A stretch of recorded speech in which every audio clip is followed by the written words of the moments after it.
Қыргүліндей құлпырған қызғалдақ қыздарымыз Гүлдана, Аймира, Еркеназды 8 наурыз арулар мерекесімен шын жүректен құттықтаймыз. Тал бойына, ажарына ақылы сай, нәзік те биязы, көрікті де келбетті қазақ қыздарының жан сұлулығын тілейміз. Жанарларың әрдайым нұр шашып, жүздерің күндей күлімдеп, көңілдерің көктемдей көрікті, болашақтарың жұлдыздай жарық болсын.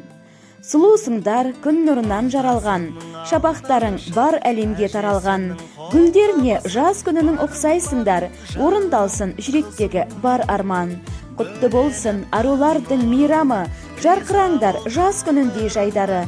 Мерекесі бұл көктемнің алғашқы, бақыт берсін әр көктемнің айлары деген кіршіксіз ақ тілектермен ата-аналарың Руслан мен Гүлмира құттықтайды. Мен жүр анашыңның қызым,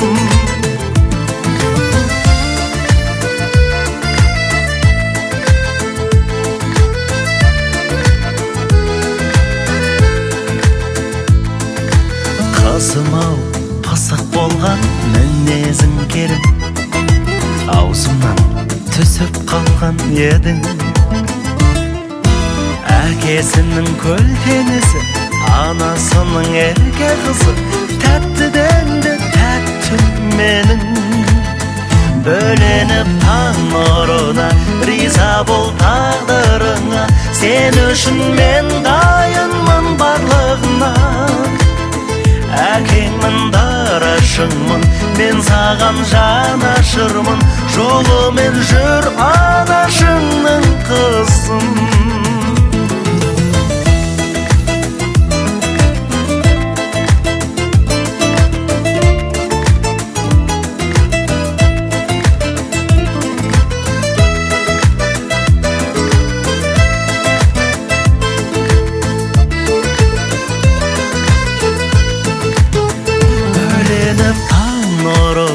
Риза бол тағдырыңа, сен үшін мен дайынмын барлығына.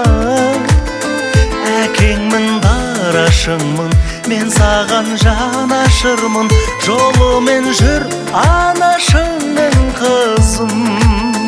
Бөленіп таң нұрына, риза бол тағдырыңа, сен үшін мен дайынмын барлығына. Әкеңмін, дарашыңмын, мен саған жан ашырмын, жолымен жүр анашыңның қызым. Сен үшін мен дайынмын барлығына. Қызым.